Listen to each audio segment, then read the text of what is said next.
भांति सागर की लहरें जब जब पास में ओम शांति। शांति का सागर शिव बाबा शांति धाम से आकर हम आत्माओं को हमारे स्वधर्म की स्मृति दिलाते हैं। हमें भी आवाज की दुनिया से पार ले जाने की विधि सिखाते हैं। वाणी से परे अवस्था, वानप्रस्थ अवस्था हम आत्माओं की हो गई है, ये बोध कराते हैं। अब घर जाना है, इसलिए पतित से पावन बनना है, ये ज्ञान देते हैं। इसलिए जो बाबा हमें विधि सिखाते हैं, उस आधार पर चलना, श्रीमत के मार्ग पर पूरा चलना और वाणी से परे अवस्था को प्राप्त करना, ये पुरुषार्थ हम दिन रात कर्म करते करते हैं। आज की मुरली हमें आवाज की दुनिया से पार वानप्रस्थ अवस्था की ओर ले जा रही है। कैसे जाना है, क्या करना है, जानते हैं हम बाबा के मधुर महावाक्यों में। आज है 25 तारीख, 25 मई 2024। बाबा के महावाक्य हैं, मीठे बच्चे, बाप आए हैं तुम्हें सिविल चक्षु देने।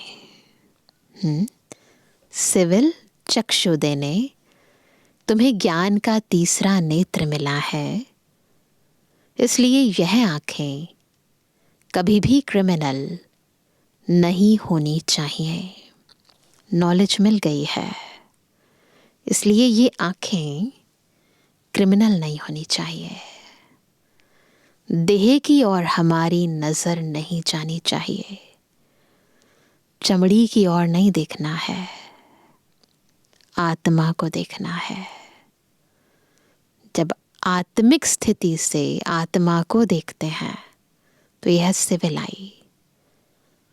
जब इन चर्म चक्षुओं से देह को देखते हैं तो फिर क्रिमिनल आई बन जाती है। प्रश्न है, तुम बेहद के सन्यासियों को बाप ने कौन सी एक श्रीमत दी है? उत्तर है, बाप की श्रीमत है तुम्हें नर्क और नर्कवासियों से बुद्धि योग हटाकर स्वर्ग को याद करना है। सन्यासी है ना बेहद के, तो सन्यासी क्या करते हैं? पुराने घर को छोड़ देते हैं, जंगल में चले जाते हैं। हमें क्या करना है? पुरानी दुनिया, नर्क और नर्कवासियों को छोड़ना है। किससे? बुद्धि से। उनसे बुद्धि योग हटाकर कहाँ जाना है? स्वर्ग को याद करना है। गृहस्थ व्यवहार में रहते नर्क को बुद्धि से त्याग दो।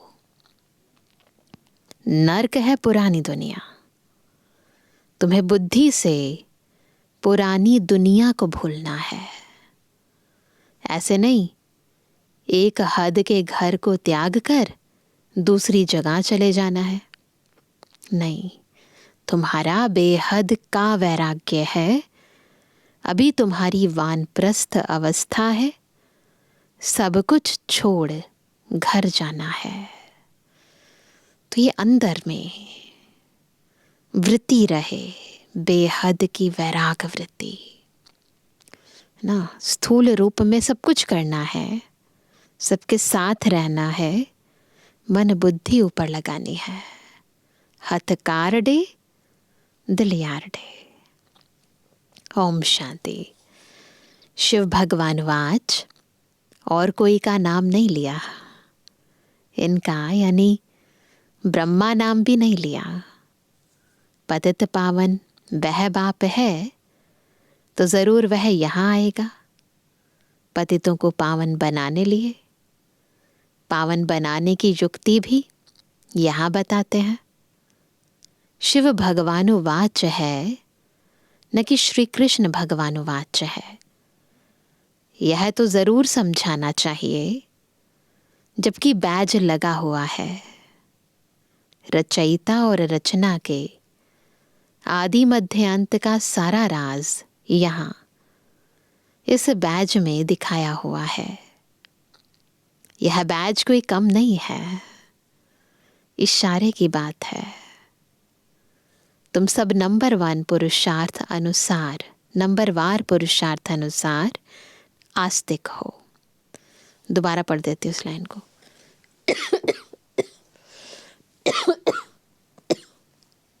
नंबरवार पुरुषार्थ अनुसार आस्तिक हो। नंबरवार जरूर कहेंगे, सारे एक बराबर आस्तिक नहीं हैं, नंबरवार तो होते हैं। कई हैं जो रचता और रचना का ज्ञान भी नहीं समझा सकते हैं, तो सतु प्रधान बुद्धि थोड़े कहेंगे। सतु प्रधान बुद्धि, फिर रजो बुद्धि, तमो बुद्धि भी है। जैसा जैसा जो समझते हैं वैसा टाइटल मिलता है, समझ के आधार पर टाइटल मिलता है। यह सतु प्रधान बुद्धि, यह रजो बुद्धि है, परंतु कहते नहीं हैं। समझते हैं, है ना, परंतु कहते नहीं हैं। कहाँ फंक ना हो जाए। नंबरवार तो होते हैं। फर्स्ट क्लास की कीमत भी बहुत अच्छी होती है। अभी तुमको सच्चा सच्चा सतगुरु मिला है। अभी तुम बच्चे जानते हो, जबकि सतगुरु मिला है वह तुमको एकदम सच्चा सच्चा बना देते हैं। बिल्कुल आत्मा में झूठ का नाम निशान नहीं रहता। प्योर बन जाती आत्मा, एकदम सच्ची। सच्ची हैं देवी देवताएं, जो फिर वाम मार्ग में झूठे बन जाते हैं। बॉडी कॉन्शियसनेस हमें झूठा बनाती है, सोल कॉन्शियसनेस हमें सच्चा बनाती है। सतयुग में सिर्फ तुम देवी देवताएं रहते हो और कोई होते ही नहीं। कोई कोई तो ऐसे हैं जो कहते हैं कि ऐसे कैसे हो सकता, ज्ञान नहीं है ना। अभी तुम बच्चे जानते हो कि हम नास्तिक से आस्तिक बने हैं। पहले बाबा को नहीं जानते थे, नास्तिक थे। अब रचता और रचना के आदि मध्य अंत को जान गए हैं तो आस्तिक बने हैं। रचयिता और रचना के आदि मध्य अंत के ज्ञान को अभी तुमने एक्यूरेट जाना है। नाम रूप से न्यारी चीज फिर देखने में नहीं आती है।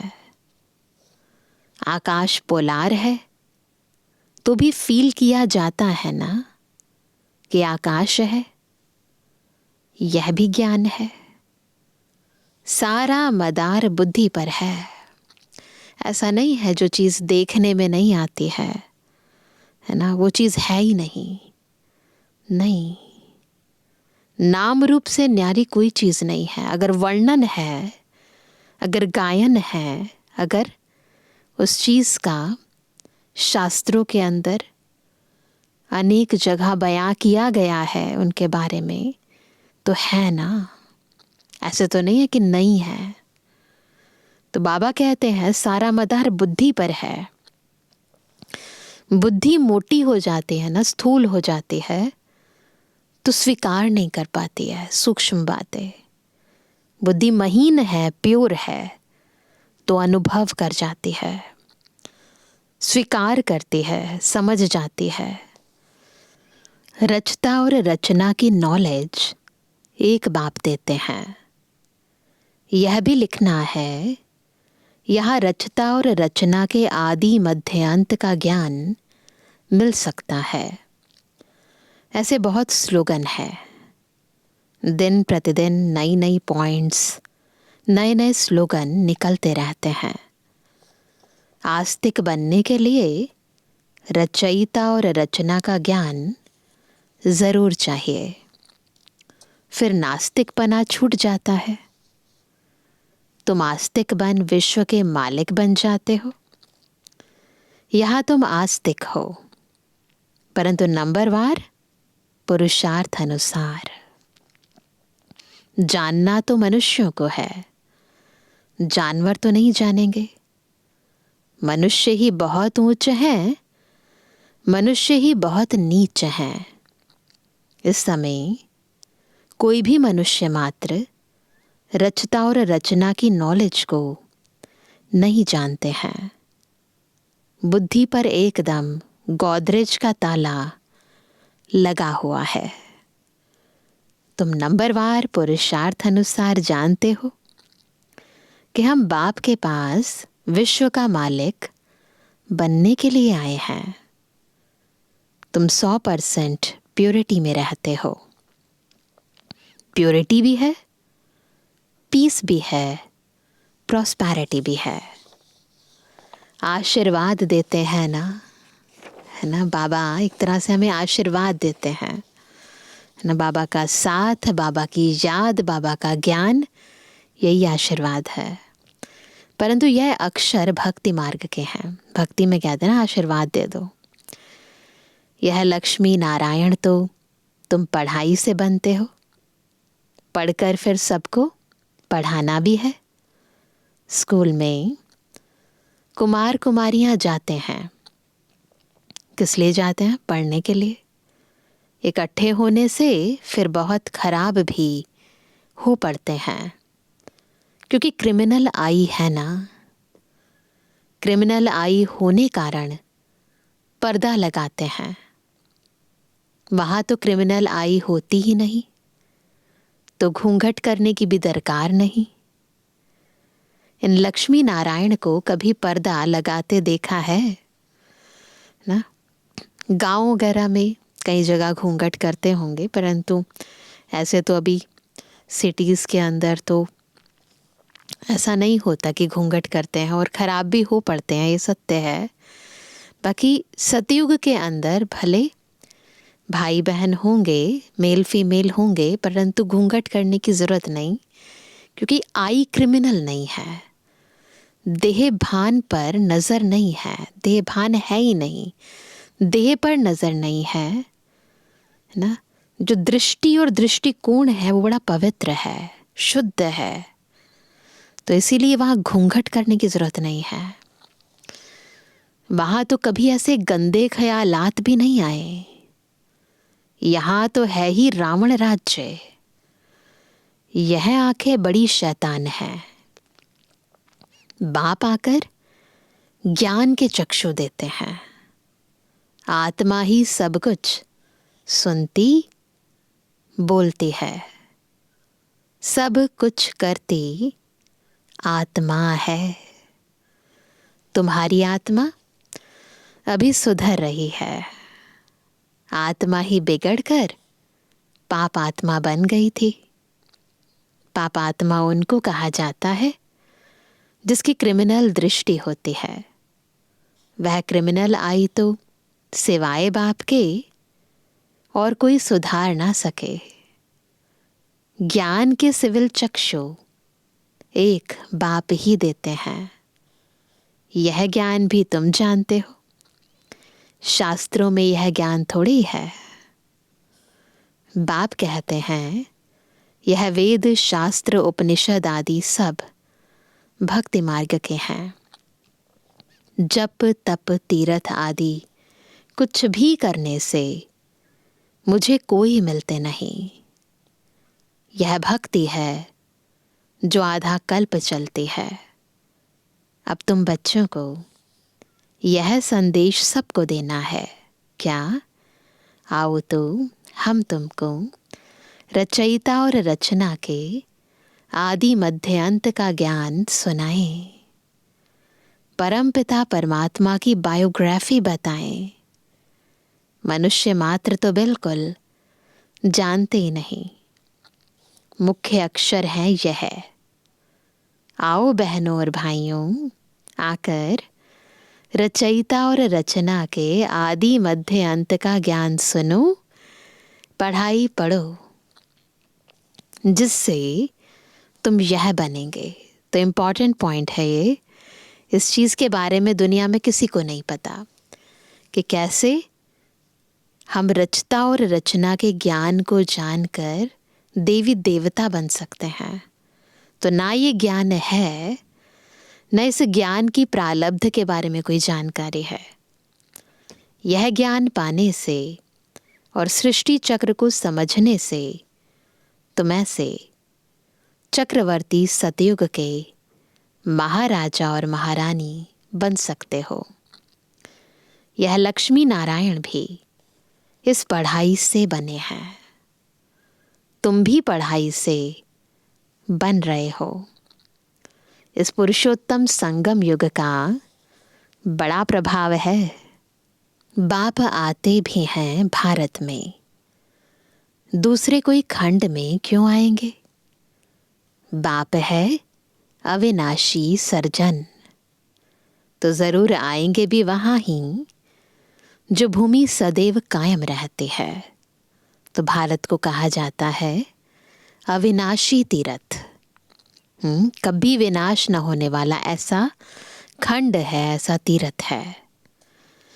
जिस धरती पर भगवान का पांव लगा, वह धरनी कभी विनाश नहीं हो सकती। बहुत ही जरूरी बात है ये जानना कि भारत अविनाशी खंड क्यों है, क्योंकि अविनाशी बाप खुद यहाँ आते हैं।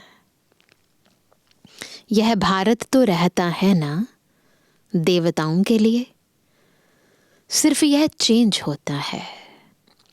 बाकी भारत तो है सचखंड, झूठ खंड भी भारत ही बनता है।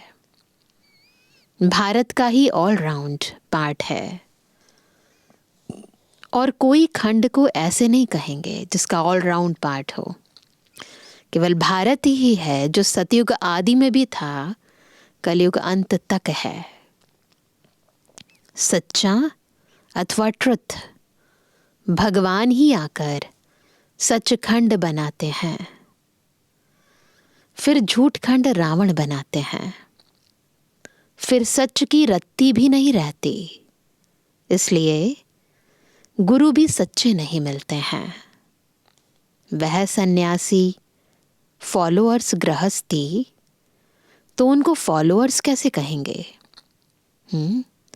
जिनको आप गुरु मान रहे हो वो तो घर बार छोड़कर बैठे हैं, सन्यासी हैं।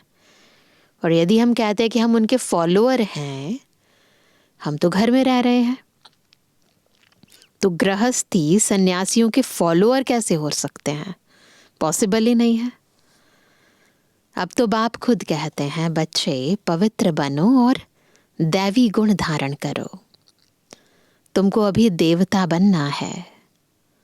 सन्यासी कोई संपूर्ण निर्विकारी थोड़ी हैं। घड़ी घड़ी विकारियों के पास जन्म लेते हैं। कई बाल ब्रह्मचारी भी होते हैं, ऐसे तो बहुत हैं। विलायत में भी बहुत हैं। फिर जब बूढ़े होते हैं तब शादी करते हैं संभाल के लिए। कई लोग अपनी लाइफ में बिजनेस के कारण, किसी कामकाज के कारण भी ब्रह्मचारी रहते हैं, अलग अलग कारण से। परंतु यहाँ हम बाबा की श्रीमत प्रमाण पवित्र बनते हैं, ये अंतर है। तो बाबा कहते हैं फिर उनके लिए धन छोड़कर भी जाते हैं। फॉरेन कंट्रीज में ऐसे होता है। बाकी धन धर्माओं कर जाते हैं, बाकी जो धन है वो फिर चैरिटी कर देते हैं। यहाँ तो उन्हों का बच्चों में बहुत ममत्व रहता है। 60 वर्ष के बाद बच्चों के हवाले करते हैं, फिर जांच रखते हैं, देखें हमारे पिछाड़ी ठीक चलाते हैं या नहीं। तो मुंह जाता नहीं है। तो ये अंतर है। परंतु आजकल के बच्चे तो कहते हैं बाप वानप्रस्थ में गया तो अच्छा हुआ, चाबी तो मिल गई। जीते जी सारा खाना ही खराब कर देते हैं। फिर बाप को भी कहने लगते हैं कि यहाँ से निकल जाओ। तो ये कलयुग है ना। तो बाप समझाते हैं, प्रदर्शनी में तुम यह लिख दो कि बहनों भाइयों, आकर के रचता और रचना के आदि मध्य अंत का ज्ञान सुनो। तो आज की मुरली बार बार इसी एक पॉइंट की ओर फोकस कर रही है कि सबको ये बताओ कि यहाँ पर रचता और रचना के आदि मध्य अंत का ज्ञान मिलता है। इस सृष्टि चक्र के ज्ञान को जानने से तुम चक्रवर्ती देवी देवता, विश्व के महाराजा महारानी बन जाएंगे। यह बाबा बच्चों को डायरेक्शन देते हैं। अब बाप कहते हैं, यह है बहुत जन्मों के अंत का जन्म। मैं इनमें ही प्रवेश करता हूँ। ब्रह्मा के सामने है विष्णु। विष्णु को 4 भुजाएं क्यों देते हैं? 2 है मेल की, 2 है फीमेल की। यहाँ 4 भुजा वाला कोई मनुष्य थोड़ी होता है। यह समझाने लिए है, प्रतीकात्मक है ना। विष्णु अर्थात लक्ष्मी नारायण। ब्रह्मा को भी दिखाते हैं, है ना, उनको भी दिखाते हैं ना। 2 भुजा ब्रह्मा की और 2 भुजा सरस्वती की। दोनों बेहद के सन्यासी हो गए। ऐसे नहीं सन्यास कर फिर दूसरी कोई जगह चले जाना है। नहीं नहीं, बेहद का सन्यास है ना। बेहद यानी अंदर से, बुद्धि योग से सन्यास है। देह से वहीं रहना है, बुद्धि से वहां लगाना है। मन को और बुद्धि को बाबा से लगाना है, परमधाम से लगाना है, सतयुग से लगाना है। तो बुद्धि से जाना है, स्थूल शरीर से यहीं रहना है। नहीं, बाप कहते हैं गृहस्थ व्यवहार में रहते नर्क का बुद्धि से त्याग करो। नर्क को भूल स्वर्ग को बुद्धि से याद करना है। नर्क और नर्कवासियों से बुद्धि योग हटाए, स्वर्गवासी देवताओं से बुद्धि योग लगाना है। जो पढ़ते हैं उनकी बुद्धि में तो रहता है ना कि हम पास करेंगे फिर यह बनेंगे। क्यों पढ़ते हैं ना? टारगेट है ना, मुझे ये बनना है, फिर ऐसे करना है, इसलिए तो पढ़ते हैं। आगे गुरु करते थे जब वानप्रस्थ अवस्था होती थी। बाप कहते हैं, मैं भी इनकी वानप्रस्थ अवस्था में ही प्रवेश करता हूँ, जो बहुत जन्मों के अंत के जन्म में है। भगवानुवाच, मैं बहुत जन्मों के अंत वाले जन्म में ही प्रवेश करता हूँ। जिसने शुरू से लेकर अंत तक पाठ बजाया है उसमें ही प्रवेश करता हूँ, क्योंकि उनको ही पहले नंबर में जाना है। ब्रह्मा सो विष्णु, विष्णु सो ब्रह्मा, दोनों को 4 भुजाएं देते हैं। हिसाब भी है, ब्रह्मा सरस्वती सो लक्ष्मी नारायण, फिर लक्ष्मी नारायण सो ब्रह्मा सरस्वती बनते हैं। वही आत्माएं 84 जन्मों के बाद नाम और रूप बदल जाते हैं, आत्मा वही है। तो तुम बच्चे झट यह हिसाब बताते हो। विष्णु अर्थात लक्ष्मी नारायण 84 जन्म लेते लेते फिर आकर साधारण यह ब्रह्मा सरस्वती बनते हैं। इनका नाम भी बाद में बाबा ने ब्रह्मा रखा है, शुरू में नहीं रखा। बाद में शिव बाबा ने ना ब्रह्मा नाम रखा। नहीं तो ब्रह्मा का बाप कौन, ये भी सोचने का विषय है कि ब्रह्मा मनुष्य सृष्टि का पिता, उनका पिता कौन, तो उनको भी तो किसी ने रचा होगा ना। नहीं तो ब्रह्मा का बाप कौन, जरूर कहेंगे शिव बाबा। कैसे रचा, एडॉप्ट किया।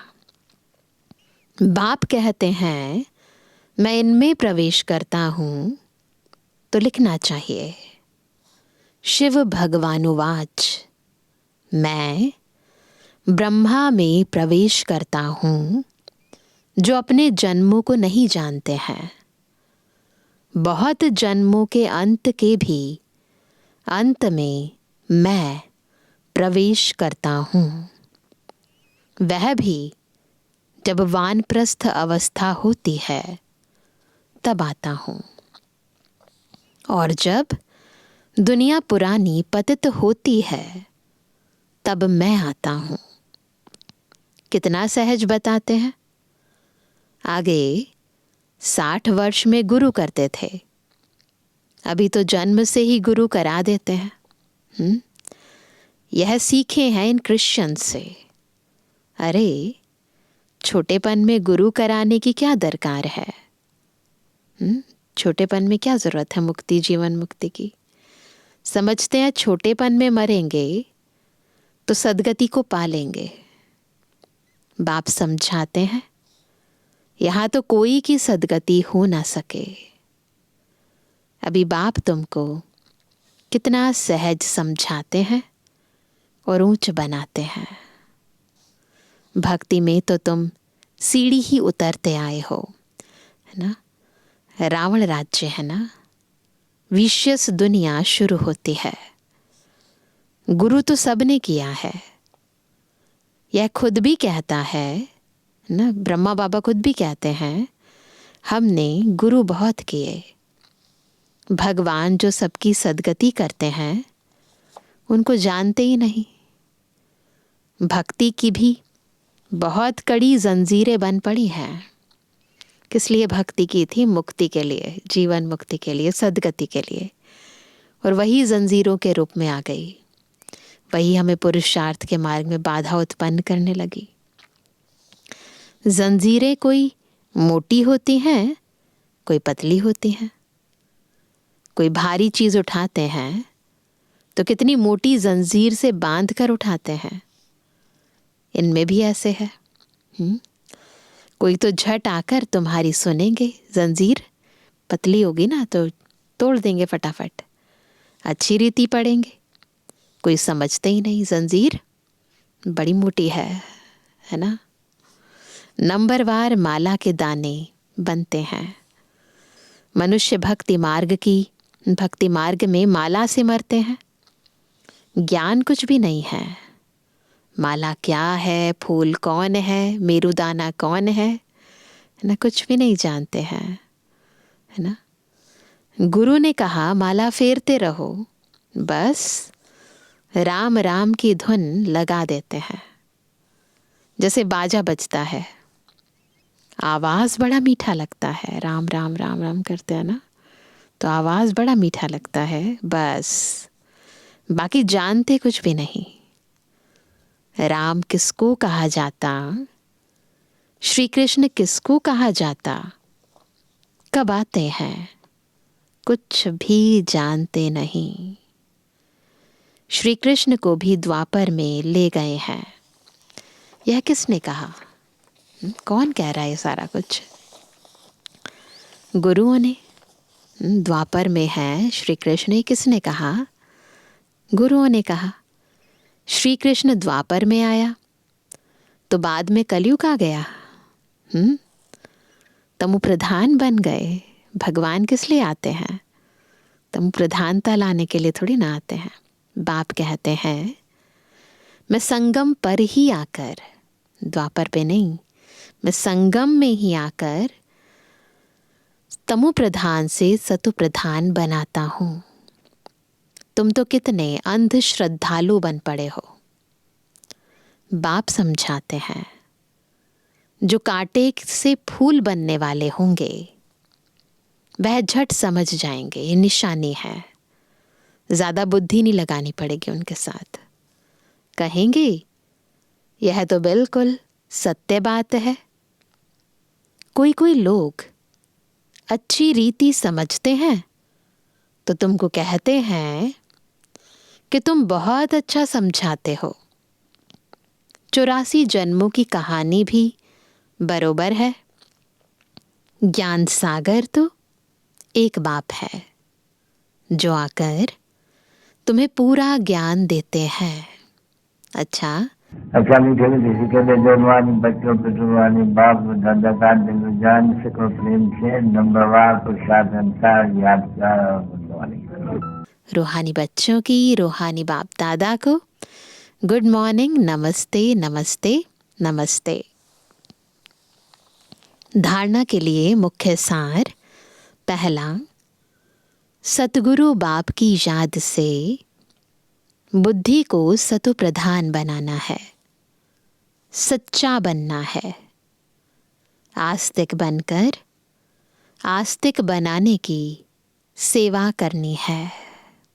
आज की मुरली में आस्तिक का यथार्थ अर्थ भी समझा हमने। दूसरा है, अभी वानप्रस्थ अवस्था है, इसलिए बेहद का सन्यासी बनकर सबसे बुद्धि योग हटा देना है, पावन बनना है और दैवी गुण धारण करने हैं। वरदान है, देह और देह के दुनिया की स्मृति से ऊंचा रहने वाले, सर्व बंधनों से मुक्त फरिश्ता भव। फरिश्ता कैसे बनेंगे? जब देह और देह की दुनिया की स्मृति से ऊंचा रहेंगे और सर्व बंधनों से मुक्त रहेंगे। जिसका कोई भी देह और देहधारियों से रिश्ता अर्थात मन का लगाव नहीं है, वही फरिश्ता है। फरिश्तों के पांव सदा ही धरनी से ऊंचे रहते हैं। धरनी से ऊंचा अर्थात देह भान की स्मृति से ऊंचा। ये देह मिट्टी है ना, इसकी याद भी ना आए, इसकी स्मृति से ऊंचा। जो देह और देह की दुनिया की स्मृति से ऊंचा रहते हैं, वही सर्व बंधनों से मुक्त फरिश्ता बनते हैं। ऐसे फरिश्ते ही डबल लाइट स्थिति का अनुभव करते हैं। तो बिल्कुल ऐसी स्थिति हो जाए, न देह याद आए न देह भान याद आए, उड़ते जाएं। स्लोगन है, वाणी के साथ चलन और चेहरे से बाप समान गुण दिखाई दें, तब प्रत्यक्षता होगी। वाणी के साथ चलन और चेहरे में भी बाबा के समान गुण दिखाई दें, तभी बाबा की प्रत्यक्षता हो सकती है। तो आज विशेष फरिश्ता बनने का अभ्यास करते हैं ना। बार बार स्वयं को देह से, देहिक जगत से, देह की बातों से, देहधारियों से बिल्कुल डिटैच, ये मिट्टी इससे ऊपर हो जाए। मैं आत्मा सब जंजीरों को तोड़कर, इस मिट्टी को छोड़कर ऊपर फरिश्ते के समान उड़ती जा रही हूँ। तो बार बार अपने उस संपूर्ण फरिश्ते स्वरूप को इमर्ज करेंगे और मन बुद्धि को इस देह की मिट्टी से उपराम करेंगे। अच्छा, ओम शांति।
फरिश्ता वो मुस्कुराता मनाता मधुर मिलन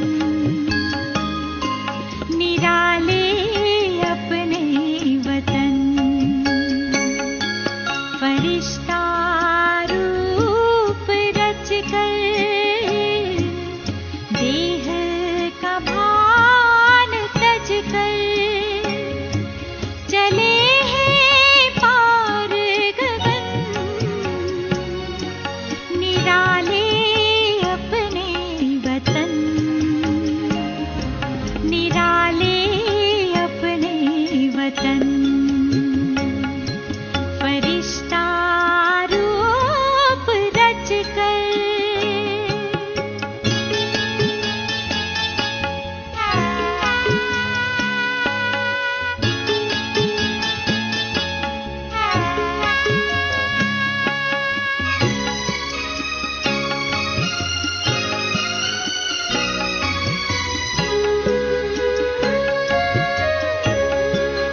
ओ बाबा प्राण प्यारे हमारा दिल ये गाए ओ बाबा प्राण प्यारे हमारा दिल ये गाए